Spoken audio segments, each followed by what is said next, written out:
Ya, Assalamualaikum warahmatullahi wabarakatuh.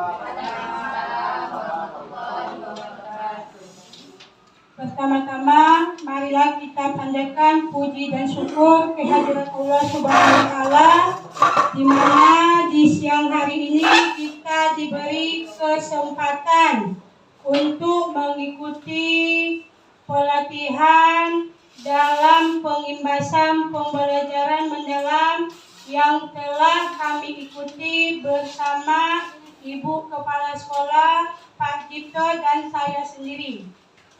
Kami melaksanakan pelatihan itu mulai tanggal 9 September sampai 13 September, dan itu kami akan melanjutkan lagi sampai bulan November.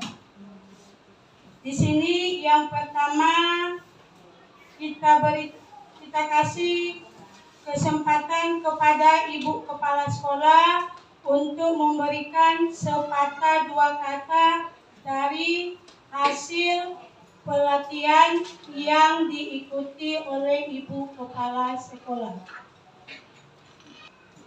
Bismillahirrahmanirrahim. Assalamualaikum warahmatullahi wabarakatuh. Waalaikumsalam warahmatullahi wabarakatuh.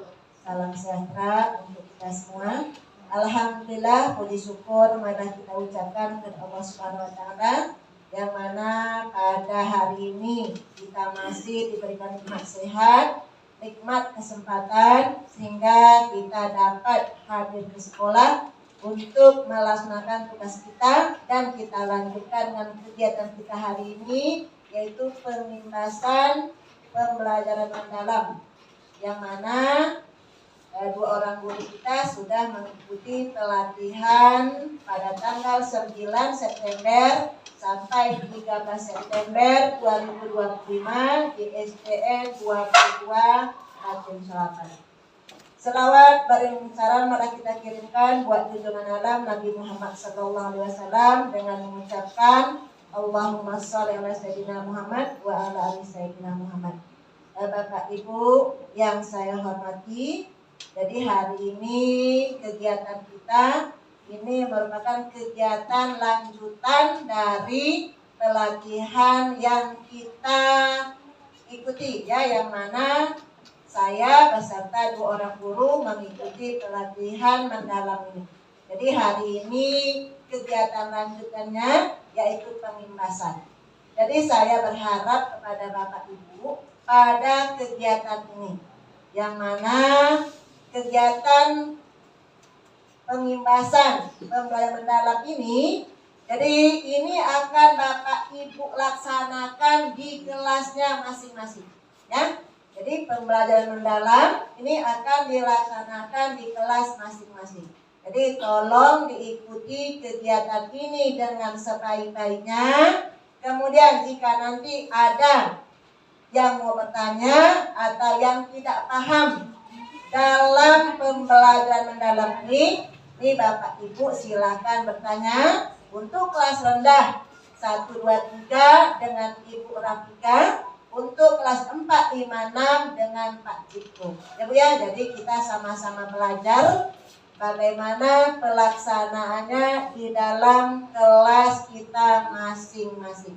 Karena kemarin pengawas sudah datang ke sekolah dan menanyakan tentang kegiatan ini kepada saya, bahwa guru kita sudah dilatih tentang pembelajaran mendalam, maka tugas dari yang ikut pelatihan adalah memberikan pengimbasan kepada Bapak Ibu.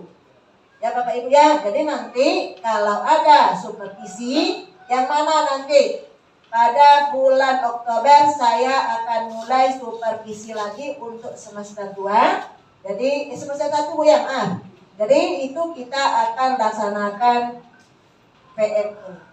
Jadi bagaimana pelaksanaan dalam kelas, tolong perhatikan baik-baik. Karena saya ikut pelatihan itu khusus tentang manajemen sekolah, yaitu tentang visi misi sekolah. Tapi kalau tentang pembelajaran dalam kelas itu khusus kepada guru. Jadi sekali lagi saya berpesan kepada Bapak Ibu, tolong ikuti kegiatan ini dengan sebaik-baiknya dan mari kita bersama-sama belajar. Sama-sama belajar, kita bertanya, bagi yang tak paham bertanya. Jadi jangan malu Bu, jangan malu untuk bertanya. Ya, kemudian terima kasih kepada Ibu Rafika dan Pak Cipto. Mudah-mudahan apa yang Bapak Ibu berikan hari ini bermanfaat bagi Bapak Ibu dan bermanfaat juga bagi teman-teman semuanya. Sekali lagi terima kasih atas perhatian kerjasama dari Bapak dan Ibu semuanya. Mudah-mudahan kegiatan kita hari ini berjalan dengan lancar. Kalau bisa ini 11.30 paling lambat sudah selesai ya, karena hari ini Jumat Bapak-bapak mau melaksanakan ibadah sholat Jumat. Jadi sekali lagi terima kasih atas perhatian. Mohon maaf atas segala kekurangan. Assalamualaikum warahmatullahi wabarakatuh.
Yes. Terima kasih kepada Bapak Ibu. Nah, sekarang kita kasih kepada Pak Cipto untuk menyampaikan.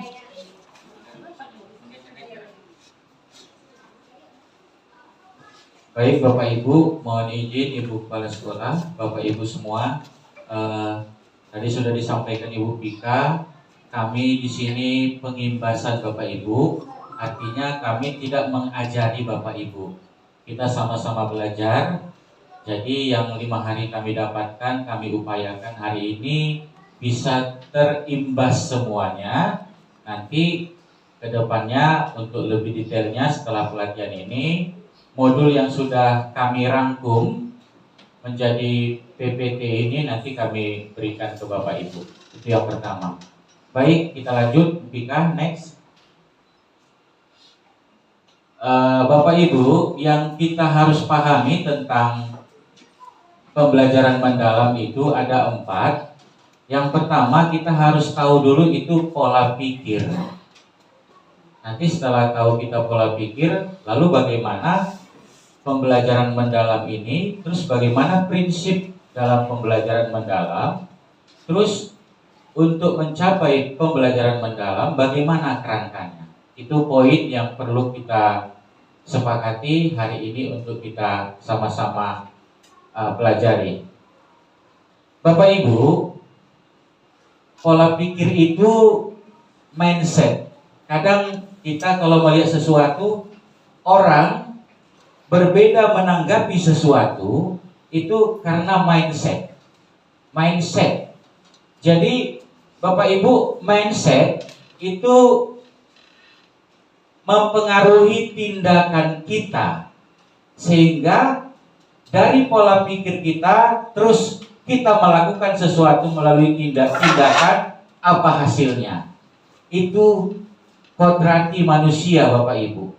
Karena orang pasti berbeda-beda hasil menanggapi suatu problem. Begitu. Next.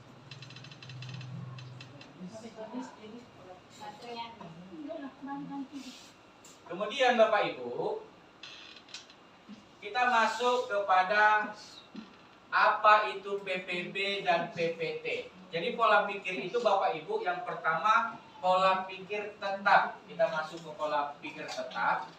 Artinya bahwasanya manusia itu, orang itu mengakui bahwasanya kecerdasan, keterampilan itu bersifat tetap. Tidak bisa diubah. Kadang anak kita begitu. Udahlah Pak, udah itu kemampuanku. Udahlah Pak, hanya itulah nasibku. Temanku juara, dia pintar dilahirkan. Dia pasrah. Kita juga kadang sebagai guru pasrah. Ya udahlah, kayak gitunya di kelasku. Udah itulah sebatas kemampuannya. Itu Bapak Ibu, pola pikir tetap.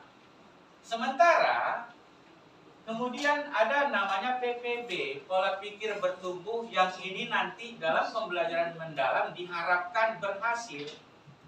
Apa itu PPB? Keyakinan bahwa kecerdasan, keterampilan itu bisa dikembangkan lewat belajar, lewat usaha. Itu poinnya Bapak Ibu. Jadi kita sebagai guru harus sadar dulu untuk diri kita, kalau saya merasa saya gagal, itu bagian dari PPB jika saya memperbaiki. Kalau saya merasa gagal, saya pasrah, itu bagian dari PPT. Ya udah, pasrah kepada Tuhan, kan begitu.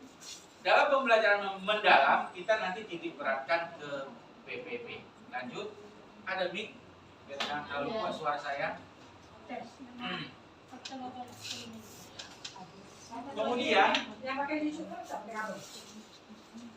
apanya?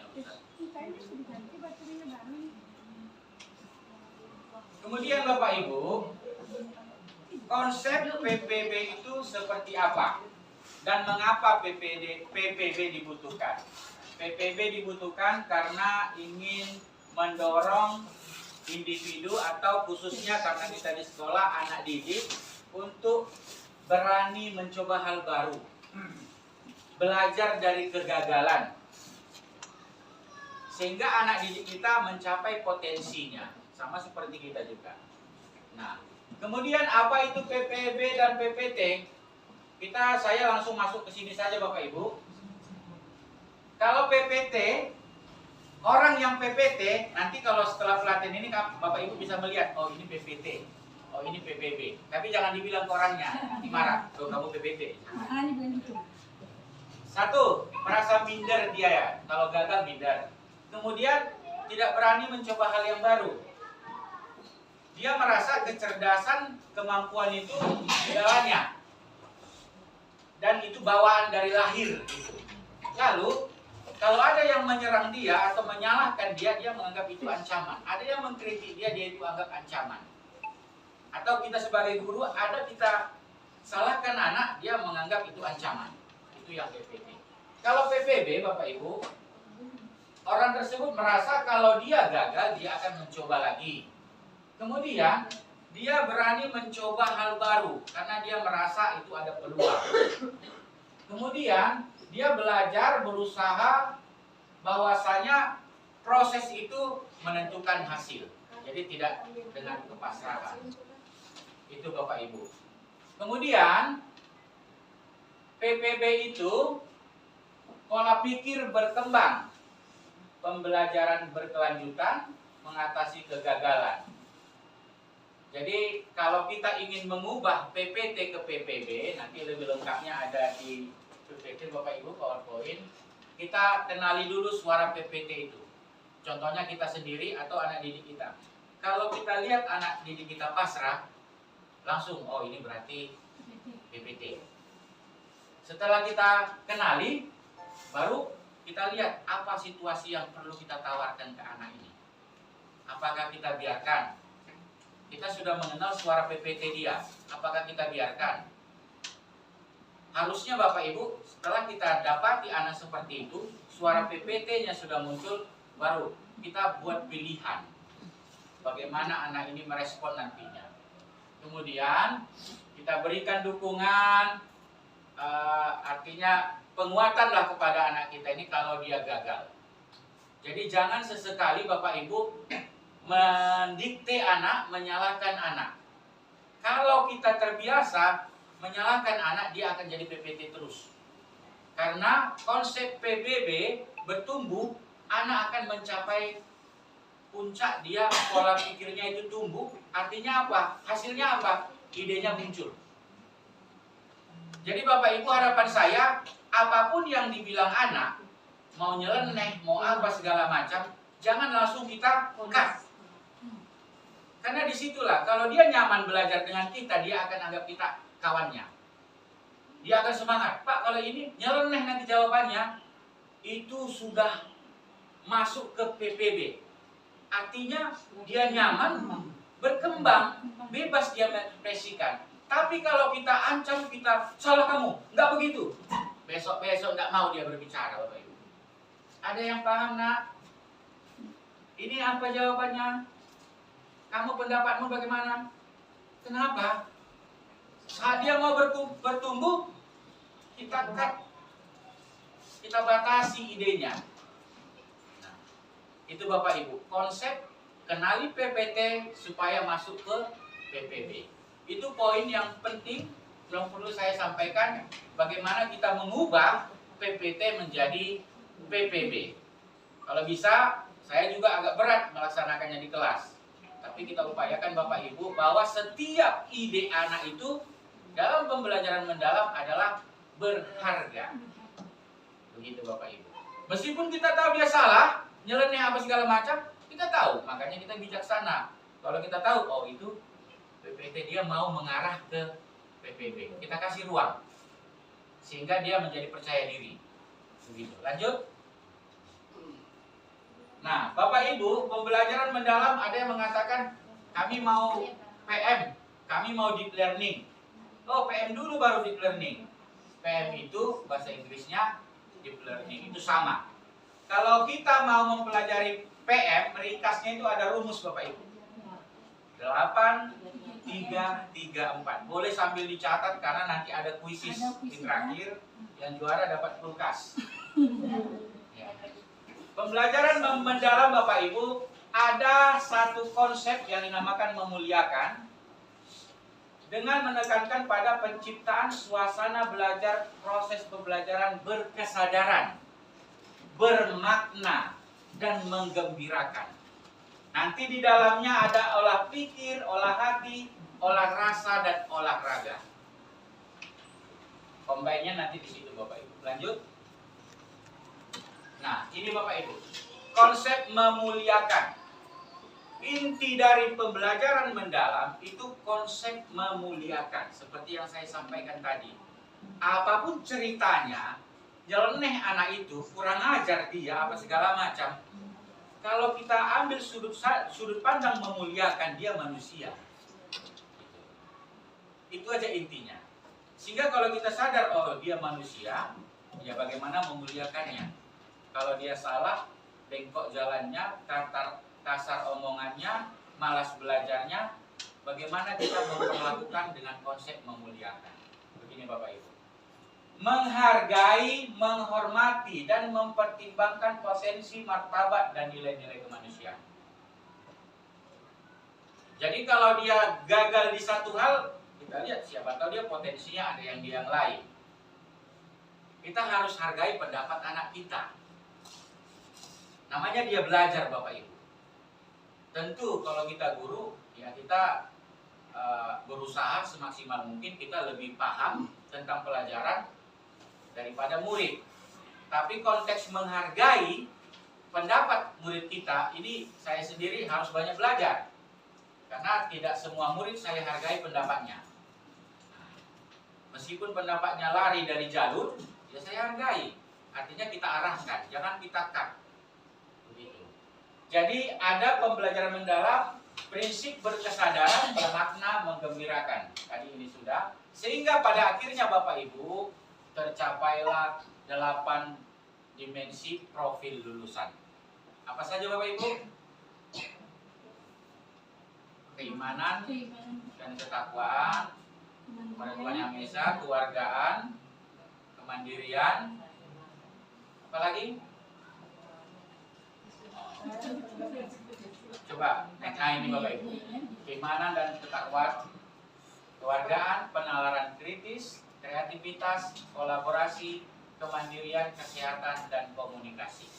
Jadi, bagaimana muaranya pembelajaran mendalam, ini muaranya Bapak Ibu. Sehingga anak kita keluar dari SD 8 mencapai ini. Ini harapan kita. Next.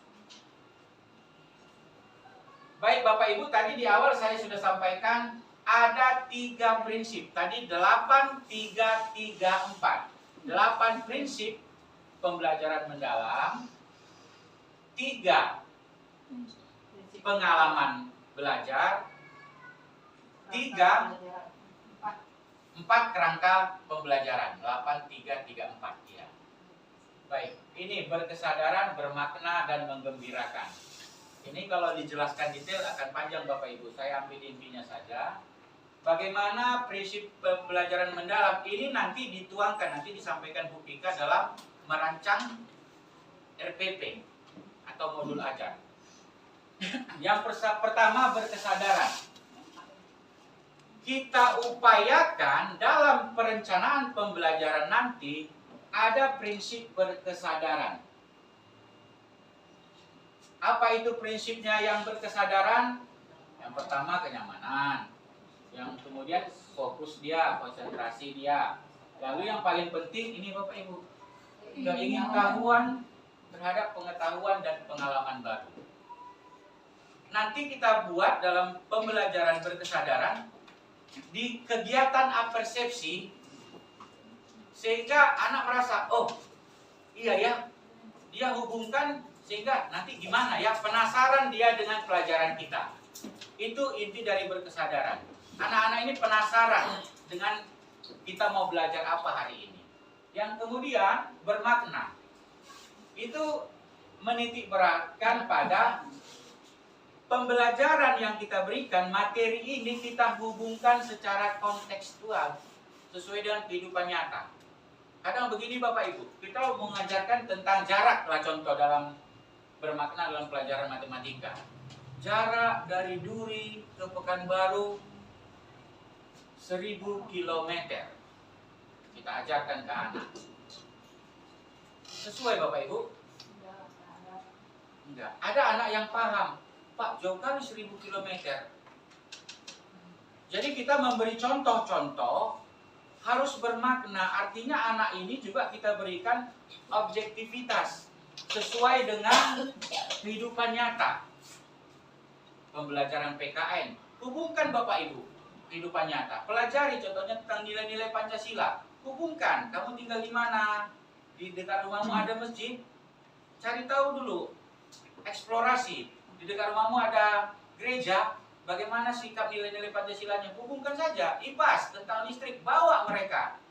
Tentang tumbuhan, bawa mereka ke tumbuhan. Itu artinya supaya bermakna pembelajaran itu. Contohnya pelajaran kelas 5 tentang magnet. Saya mengatakan begini, Bapak Ibu, magnet itu ada sudut kutub utara, ada kutub selatan, gitu. Berceramah terus, gitu kan? Anak-anak ada yang pernah melihat magnet, gitu kan? Ada yang manalah magnet ini, manalah utaranya ini, selatannya. Jadi kalau kita suruh mereka membawa, langsung dia lihat nyata, dia akan merasa bermakna pembelajaran itu. Kemudian ada keterkaitan dengan bidang ilmu lain. Kita lanjut menggembirakan. Pembelajaran ini menggembirakan, itu kita ciptakan pembelajaran yang interaktif, menarik, terus tantangan yang memotivasi. Menarik, kalau Bapak Ibu sederhananya bikin ice breaking bisa lah, boleh. Tapi jangan berpikir supaya menarik dari awal sampai akhir pembelajaran bikin banyak gitu kan, intinya tidak ada. Jadi begitu Bapak Ibu, kita buat anak nyaman, kita buat pembelajaran yang menarik dengan pemanfaatan digital. Itu ada nanti kerangkanya. Pakai digital kita, pakai alat peraga, libatkan anak sehingga anak merasa menggembirakan dan besok merindukan. Oh besok sampai rumah dia cepat-cepat mandi pergi ke sekolah. Kok dia sama orang tuanya, kau mau mana gitu kan? Iya kami mau belajar IPAS sama ibu ini. Berarti kita sudah terapkan menggembirakan, anak jadi senang belajar. Jangan sampai malas aku belajar dengan ibu itu, malas belajar dengan bapak itu. Begitu Bapak Ibu. Kemudian menggembirakan ada namanya aha moment. Bapak Ibu sering merasa atau melihat, mungkin merasa kalau saya itu sering merasa aha moment. Apa itu aha moment? Kita sering kalau lihat di televisi, aha, gitu kan? Tiba-tiba ide itu muncul tanpa sadar. Tiba-tiba jawaban dari permasalahan itu muncul tanpa sadar. Itu aha moment. Udah mumet kita, tapi kita buat suasana belajar yang menggembirakan, tiba-tiba naluri psikologi kebahagiaan muncul. Ditransfer ke otak, memunculkan aha moment. Aha, oh iya ya, aha. Kalau di apanya hidup lampunya, ting gitu. Bagaimana sampai ke level aha moment itu? Kita lanjut. Nah, kemudian Bapak Ibu ada 3 pengalaman belajar. Yang pertama memahami, mengaplikasikan dan merefleksikan. Bapak Ibu. Pengalaman belajar yang perlu kita dapat dan kita terapkan untuk pembelajaran mendalam. Yang pertama memahami, mengaplikasikan dan merefleksikan. Ini pengalaman belajar wajib ada dalam yang namanya perencanaan pembelajaran. Kalau bahasa biasa kita RPP atau modul ajar.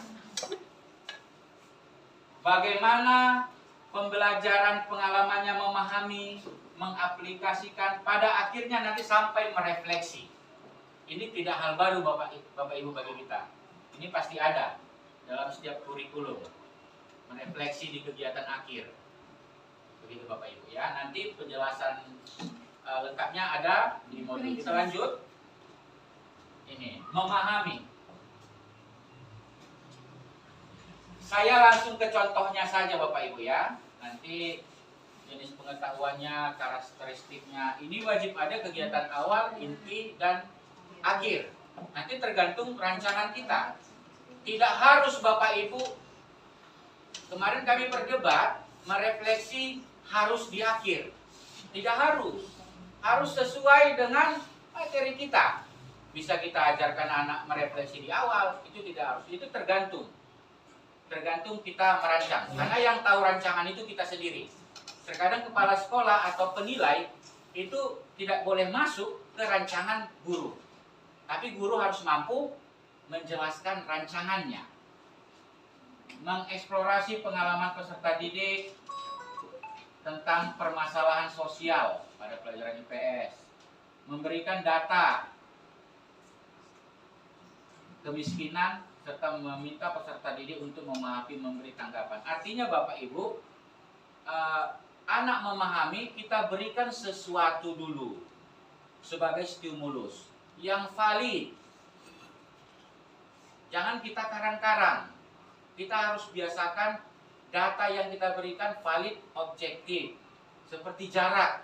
Ada soal matematika di sekolah saya yang dulu. Saya periksa soal ujian sebelum dicetak. Jarak dari sini ke sini. Orang tahu jarak itu kan, tapi tidak sesuai. Lanjut. Kemudian mengaplikasikan, menghubungkan konsep baru dengan pengetahuan sebelumnya. Menerapkan pengetahuan ke dalam situasi nyata, berpikir kritis. Lanjut.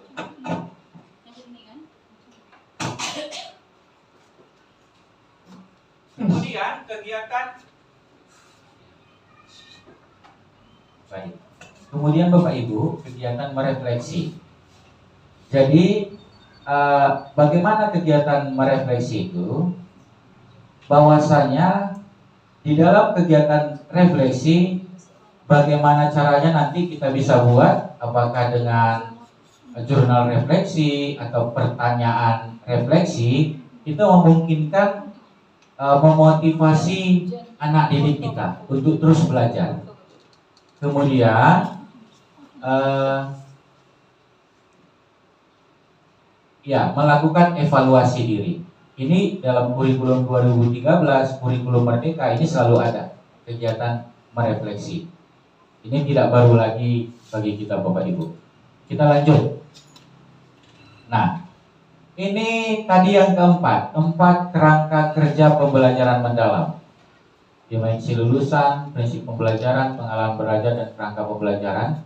4 kerangka PM itu yang pertama itu praktik pedagogis. Kemudian kemitraan pembelajaran, lingkungan pembelajaran, dan pemanfaatan digital. Praktik, ini Bapak Ibu kerangka kerja PM yang ini, praktik pedagogis. Bagaimana konsep rancangan pembelajaran kita, kemampuan pedagogis guru, pedagogik. Kita tahu keterampilan pedagogik harus kita rancang dalam pembelajaran mendalam. Kemudian ada kemitraan pembelajaran. Bapak Ibu, kemitraan pembelajaran nanti dalam rancangan kita ini boleh. Contoh, kita mau buat mitra kita siapa? Tergantung materi. Contohnya tentang belajar tentang yang melibatkan orang tua, nanti dibuat di situ kemitraan pembelajarannya guru, orang tua, peserta didik atau siswa, atau tokoh masyarakat, tergantung konteks materi kita. Itu dicantumkan dalam RPP-nya. Kemudian lingkungan pembelajaran, ada lingkungan fisik, itu bisa lingkungan di dalam dan di luar kelas. Kita buat contohnya lingkungan belajarnya karena tentang tumbuhan, berarti di luar. Anak-anak keluar melihat tumbuhan, itu lingkungan pembelajarannya di luar kelas. Jadi Bapak Ibu, untuk masuk ke konsep memuliakan dan anak ini pembelajaran pemahamannya mendalam, kita tidak monoton. Artinya Bapak Ibu boleh mau belajar ke pasar, ke kedai, boleh ke kedai Pak Uwo gitu kan, tentang jual beli atau uang, tentang tumbuhan apa segala macam. Bapak Ibu bawa anak. Jangan kita bayangkan, kita selalu coba nak bayangkan kamu di pasar atau di kedai, kamu punya uang segini, kamu beli barangnya segini, kembaliannya berapa? Bayangkan nak, kamu memetik, melihat di pekarangan rumahmu ada bunga mawar, bunga ini. Jadi tidak bermakna Bapak Ibu. Jadi ini perlu diterapkan tentang lingkungan pembelajaran. Kita belajar tentang ini, kayak kita melihatnya di mana? Di taman sekolah, berarti lingkungan pembelajarannya di luar kelas, taman sekolah. Perlunya ini hanya di dalam kelas, berarti di dalam kelas. Begitu Bapak Ibu. Kemudian pemanfaatan digital. Ini salah satu contoh. Kita upayakan anak-anak ini tidak melek teknologi. Tapi kebanyakan Bapak Ibu, anak kita zaman sekarang sudah jauh pengetahuan teknologinya, kita yang tertinggal. Jadi anak Gen Z, Gen Z, Z atau Z? Gen Z itu mereka lebih tertarik kalau belajar itu menggunakan teknologi. Banyak Bapak Ibu, Quizzes, Wayground, Gapoh, apalagi Walkwall. Banyak Bapak Ibu, kita berikan sesekali. Ribet ya ribet, gitu kan? Tapi anak tertantang. Kita memanfaatkan digital.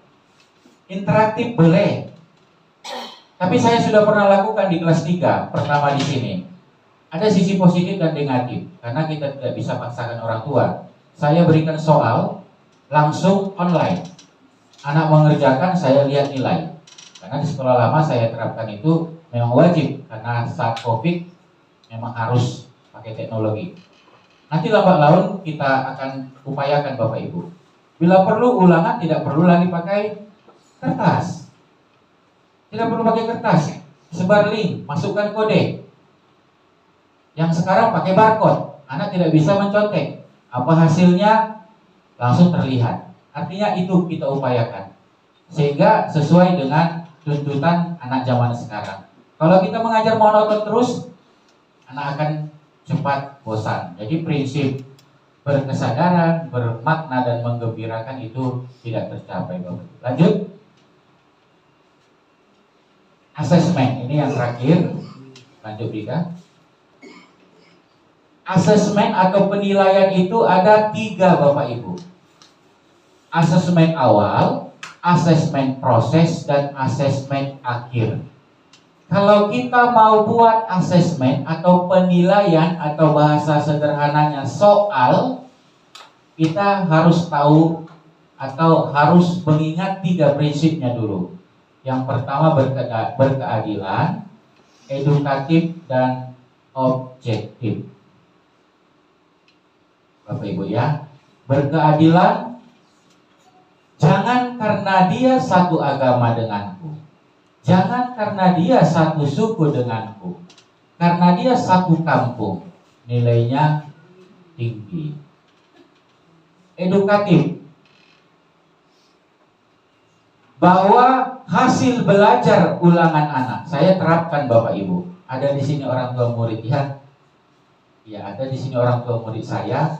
Edukatif ini saya terapkan karena dari dulu ini saya terapkan. Apa itu? Penilaian yang dihasilkan digunakan sebagai umpan balik pendidik, peserta didik dan orang tua untuk meningkatkan proses pembelajaran dan hasil belajar. Setiap ulangan anak kita kasih. Orang tua melihat nilai anaknya, bukan hanya anak dan guru. Terjadilah proses meningkatkan. Orang tua melihat nilai anaknya, tentu mau tidak mau, suka tidak suka mengingatkan anaknya. Nilaimu 80 nak, bisa ya nak ya 90. Caranya bagaimana nak? Rajin lagi belajar ya. Jangan sampai orang tua taunya laporan hasil belajar hanya rapor semester. Begitu. Edukatif artinya untuk pembelajaran memperbaharui peningkatan bagaimana gaya belajar anak. Guru juga begitu. Nilai anakku rendah-rendah semua. Jadi hasil anak ini bukan hanya serta-merta udah hasilnya ini, tulis ke buku daftar nilai. Kita komunikasikan Bapak Ibu. Sehingga pada akhirnya kalau anak ini juara tidak juara, kita aman. Orang dari awal kita beritahu nilai murninya. Karena Bapak Ibu gini, satu lagi, prinsip bertumbuh, mohon saya tegaskan, saya juga merasa berdosa rasanya kalau kita menganggap si Anu dari dulu dia rendah nilainya. Udah tiba-tiba dapatlah dia suatu pengalaman baru. Bukan mujizat ya, pengalaman baru. Ada yang memotivasi dia. Seperti kita Bapak Ibu ini. Kita kan sudah paham nanti tentang pola pikir bertumbuh. Kita berikan pemahaman ke anak. Semangatlah anak ini pulanya. Oh ya, aku harus bertumbuh. Gak boleh pasrah. Semua manusia berproses. Harus bisa. Rajinlah dia belajar.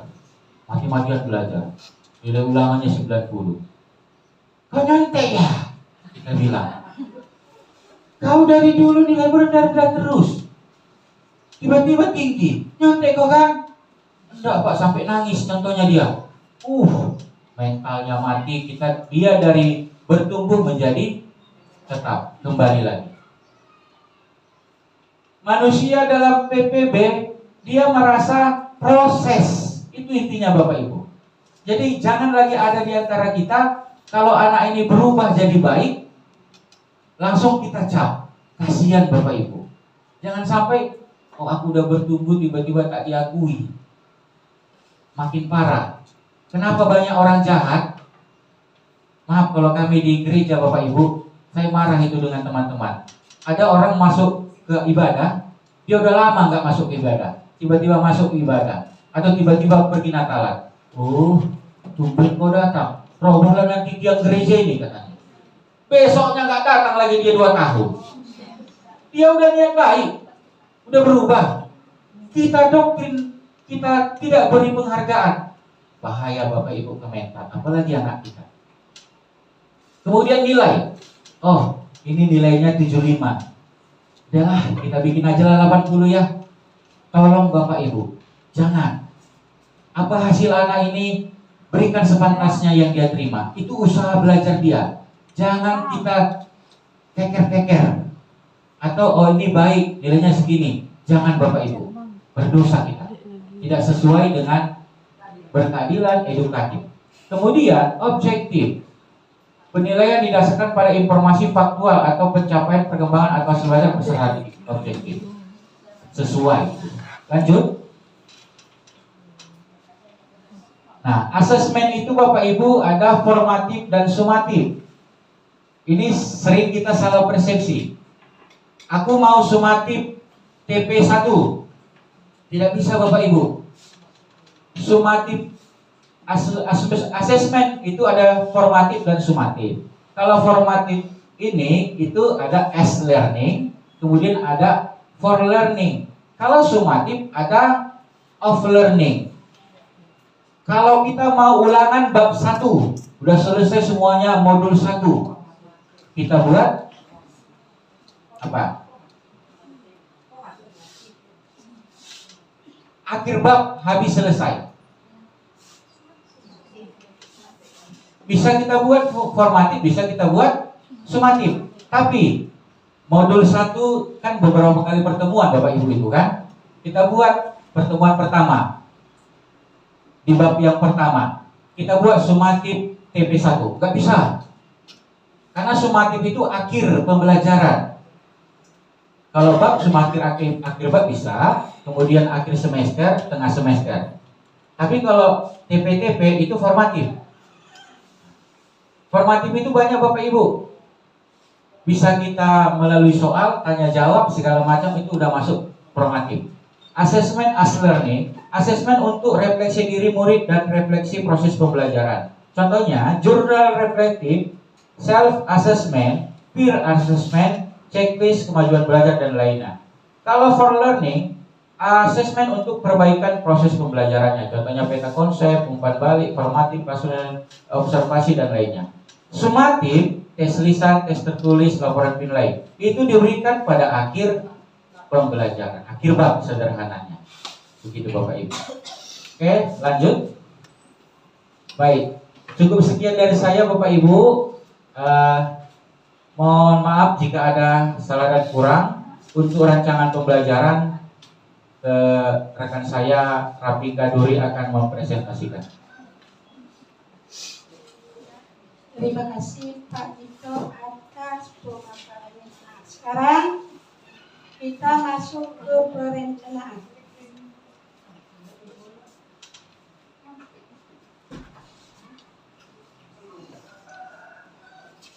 Di sini Bapak Ibu ya, kita sama-sama belajar ya.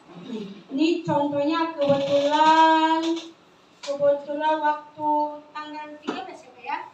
Tanggal 13 kebetulan kami sama Pak Dito beda kelompok, Pika kelompok 5 kebetulan disuruh untuk mewakili peer teaching di dalam kelas tuh. Pak Dito juga nanti contohnya kita kasih ini. Ini contoh perencanaannya Bapak Ibu. Ini kenapa dibuat lambang Pancasila? Karena temanya adalah anak kelas 1 ini diambil tentang lambang Pancasila. Yang pertama kita membuat satuan pendidikan dulu. Yang kedua mata pelajarannya apa. Yang ketiga fase atau kelasnya kelas berapa. Dan yang keempat lokasi waktunya berapa jam. Ya. Nih, yang di bawahnya dimensi. Tadi dimensi profil kelulusan ada 8 ya Bapak Ibu ya. Di sini tidak tentu 8 kita buat. Kita sesuaikan dengan materi yang kita pelajari. Ini kebetulan masalah PKN. PKN ya. Jadi dimensinya bernalar kritis, kreativitas, komunikasi, dan kemandirian. Tujuan pembelajarannya adalah dengan mengamati gambar, murid mampu menyebutkan lambang setiap Pancasila sesuai urutan dengan tepat. Itu tujuannya waktu itu. Nih, praktek pedagogisnya. Ini prakteknya saya mengambil model picture and picture. Kenapa saya ngambil itu? Karena anak kelas 1 itu menempel setiap simbol Pancasila. Bapak Ibu nggak usah picture and picture, sesuaikan aja. Boleh PBL, boleh nambah head together, boleh. Ya, pokoknya yang mana sesuaikan. Ya. Kemudian lingkungan pembelajaran. Kebetulan lingkungannya itu di dalam kelas. Tadi Pak Cipto sudah menyampaikan boleh di ruang di taman sekolah, boleh. Terserah. Mau di kantin, ada pembelajaran keluarga ini kan di kantin tuh. Boleh juga. Kalau saya kebetulan di ruang kelas. Kemitraannya dibangun melalui peran aktif pendidik sebagai fasilitator. Murid dilibatkan penuh dalam jalannya pembelajaran. Pemanfaatan digital yang saya gunakan adalah plafon, wall. Ibu boleh YouTube, terserah kuisis, boleh. Apa yang ibu buat lampirkan di sini ya. Jangan saya buat ini, saya buat ada YouTube-nya, tapi nggak dilampirkan sini. Kurang apa ya? Kurang pokoknya lampirkan. Langkah-langkahnya. Di sini yang tadi yang dibilang tadi itu kita harus menuliskan ini. Sesuaikan dengan langkah-langkah. Contohnya, guru menyapa dengan ramah. Itu masuk ke bermakna kan, kita menyapa anak. Bermakna. Udah tuh guru memeriksa kehadiran siswa. Ini kita sudah bisa ke berkesadaran. Pembiasaan menyanyikan lagu 7 kebiasaan itu kayaknya setiap pagi kita laksanakan. Itu masuk ke bermakna Pak ya. Bernyanyi itu. Ya. Murid menyanyikan lagu Garuda. Ibu boleh serah lagu apa? Gak usah lagu ini ya. Ini contoh karena kelas 1 tentang lambang sila Pancasila. Ya, pokoknya apalah lagunya. Nih, murid melihat tayangan gambar. Kayak itu nanti kita tampilkan memang nyata dibuat apanya gambar-gambarnya itu sudah masuk ke mengaplikasi dan memahami. Anak itu memahami nanti dipahaminya gambarnya. Guru melakukan persepsi, di mana kita mengajukan pemantik yang berkaitan dengan konsep yang akan dipelajari. Tadi kan kita tunjukkan gambar. Anak-anak pernah nggak melihat gambar ini? Pasti anak tahu. Pernah Bu, di mana? Di dalam kelas. Pasti anak itu kan melihat di dalam kelas. Setelah anak sudah tahu, kita tanya. Di dalam gambar itu kan ada simbol. Nanti kita jelaskan masing-masing simbolnya. Kegiatan inti. Kegiatan inti itu sesuaikan juga dengan memahami, memakna, dan menguraikan. Itu kita tuliskan. Dituliskan. Apa? Bedanya yang ini dimensi itu harus dilampirkan itu pokoknya harus dilampirkan ya. Tapi sesuaikan kayak isinya pun seperti tetap juga kegiatan itu cuma kita memasukkan. Nah, kayak dia melakukan itu kan mengembirakan kan anak itu kan senang itu. Senang dia. Mengamati gambar dia bermakna rasa dia. ini aja penambahannya kayak yang biasa juga, cuma kita tambahkan aja. Lanjut Pak Dito. Nah, nih, mengaplikasikan nih. Di sini tadi saya ngambil plafonnya uap-uap, kita tulis di sini, kasih linknya. Lampirkan linknya, itu sudah masuk ke mengembirakan. Anak kita kasih kuis, anak kan gembira. Menyanyikan menanyakan itu anak udah bermakna berkesadaran, kita sesuaikan dengan langkah-langkah yang kita tulis, sesuaikan dengan apakah dia mengaplikasi bermakna kita tulis itu aja. Sama itu juga, itu ada perhatian aja. Nih, kegiatan penuturnya tetap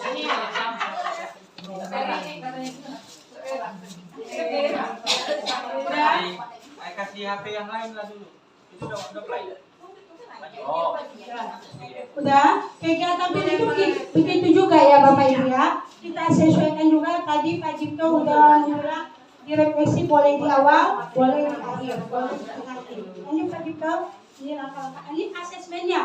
Kebetulan saya asesmennya formatif tentang anak-anak menempel. Ini nanti anak tidak disuruh bawa gunting, ibunya yang menggunting, anak tinggal menempel aja.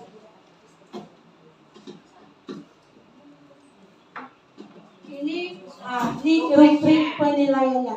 Dulu kayaknya K13 ya Pak ya. K13 dulu kita wajib buat ini. Setelah merdeka kita lupa. Nah, sekarang datang lagi di nih kita suruh membuat. Iya. Sudah, sampai situ aja Pak. Ada yang mau ditanya Bapak Ibu? Tenang, kami kasih nanti Pak. Susunannya ya, banyak nih. Ini memang kebetulan punya Pika kelas 1. Nanti versi Pak Cipto ada juga. Versi kawan-kawan satu kelompok kami banyak juga. Nanti kami kirim yang 6 kelompok ya. Sesuai dengan kelasnya. Dia memang sesuai. Ya Bapak Ibu ya. Udah Bapak Ibu, ada lagi yang mau ditanya? Nggak ada lagi? Biar tenang kita. Ya. Bu Nur masih nomor 1 ya. Udah selesai dia. Kasih ya dulu kakak, mau yang mana? Tenang kakak. Kasih bos ini. Mau yang ikut, mau yang ikut. Oi, mana? Bagaimana perasaan kakak? Tenang lah, udah segala. Ini harapan Bu Sri Fatma, belum ada salah dia. Bu Sri Fatma belum ada salah. Dia nggak pakai waktu dong. Enggak. Tapi semakin cepat kita semakin poinnya semakin banyak. Yang ini tuh Bapak Ibu nih. Gak bisa lagi, ini sesi pertama. Gak usah buru-buru. Yang ibu ini udah selesai. Hah? Bu Nur udah selesai, udah habis itu. Yang belum kan nampak ini, nah ini belum. Bu Efria ini belum. Bu Sri Fatma belum. Yang di bawahnya Bu Eni udah selesai. Bu Mania udah selesai. Kita lihat 3 besar ya. Ini 5 besar ya. Bu Nur masih nomor 1 loh. Nurlela nomor 1 masih.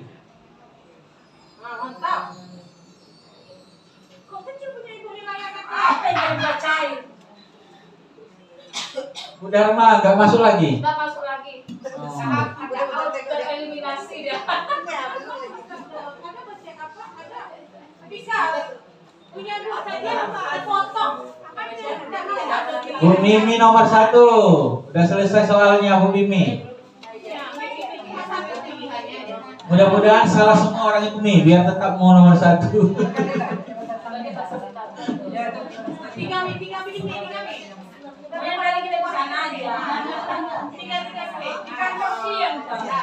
Bu F nomor 1.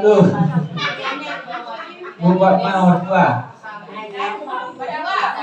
Ya, satu. Mana siapa nomor 1? Mimi. Bapak Ibu ada bos, contohnya ada 1.2.3 itu kalau salah kita ada dikasih bonus memperbaiki. Iya. Kalau 3 kita Terserah mau pilih yang mana gitu. Bu Fatma masih nomor 1. 1 Fatma, 2 Mimi, 3 Bu Ririn.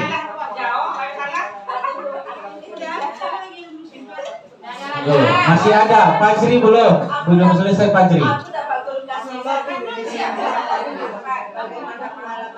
Sri Fatma belum. Ibu Jasni belum. Bu Dharma, Daryani, Indah.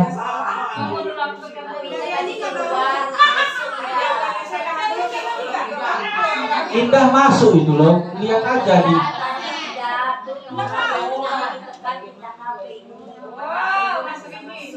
Kita lihat Bu Jasni yang belum. Sri Fatma belum. Bu Fatmawati memimpin. Bu Fatmawati udah selesai ya? Udah.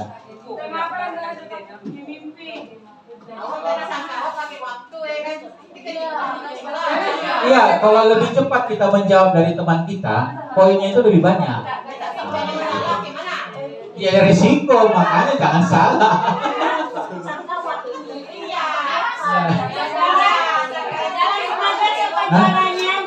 Bu Susi, mana namanya? Ada masuk. Tinggal 14. Bu Jasni mana? Masih mengerjakan. Oke. Ini peringkatnya nih. Yang penting berusaha. Oke. Bu Fatma, Bu Sri, Bu Mimi. 3 teratas masih. Kita lihat ke bawah. Bu Jasni belum selesai. Tidak usah buru-buru Bu, resapi. Biar langsung digeser nilainya. Hanya Bu Jasni lagi ya. Bu Leni, Indah, Daryani, Dharma enggak ngerjakan ya. Hanya Bu Jasni lagi tinggal. Haji nomor 1.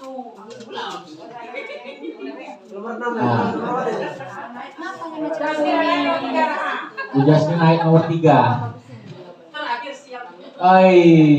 Tetap habis ya. Selesai Bu. Ada bonusnya. Ada tuh, biasa tuh kan sama. Nah, pilih nomor 1, 2, 3.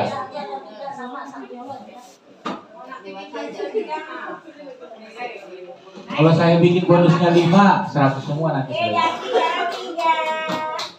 Siapa tahu bisa juara 2. 1 Jasmine. Lama kan dekat.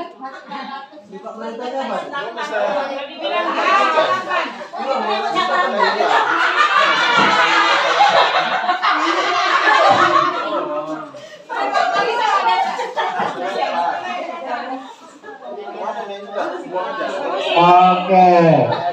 Bu Sri Fatma nomor 1.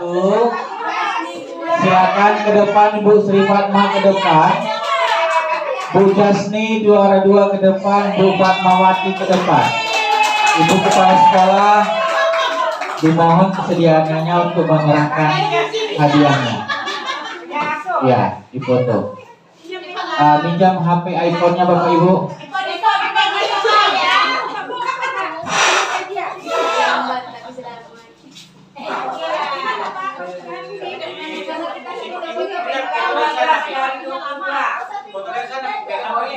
Keluar dari 10 besar. Juara 1 Bu Sri Fatma. Dari sini fotonya, Bin. Kenapa? Ini Bu untuk motivasi. Ya Bu, depan lagi kita berikan mungkin lebih lagi hadiahnya Bu ya. Iya. Asik-asik. Ayo teman-teman ini masih cinta. Dapatnya saja. Dapatnya saja.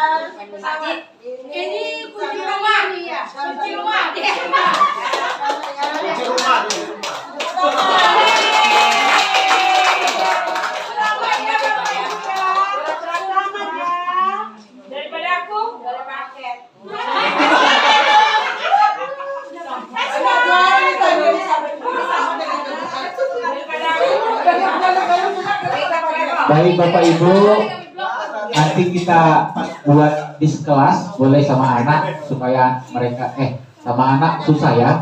Kalau sama anak boleh, bisa sama anak, tapi nanti pengaturannya guru yang memimpin. Ada di kuisis. Jadi anak maju ke depan, saya pilih ini Pak. Nah, tapi kita yang tekan, itu guru yang memimpin. Ya. Itu wow. Nanti kita kalau ada mobil lagi pakai kayak gini aja. Tapi hadiahnya disediakan ibu kepala sekolah. Baik Bapak Ibu, demikian dari kami. Lebih dan kurang kami mohon maaf. Filenya nanti kami kirim. Silakan Bapak Ibu belajar mandiri. Demikian saya kembalikan kepada MC. Udah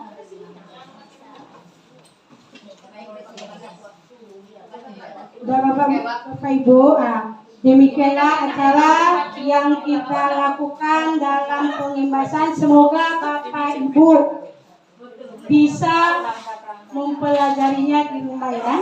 Sekian dan terima kasih. Assalamualaikum warahmatullahi wabarakatuh.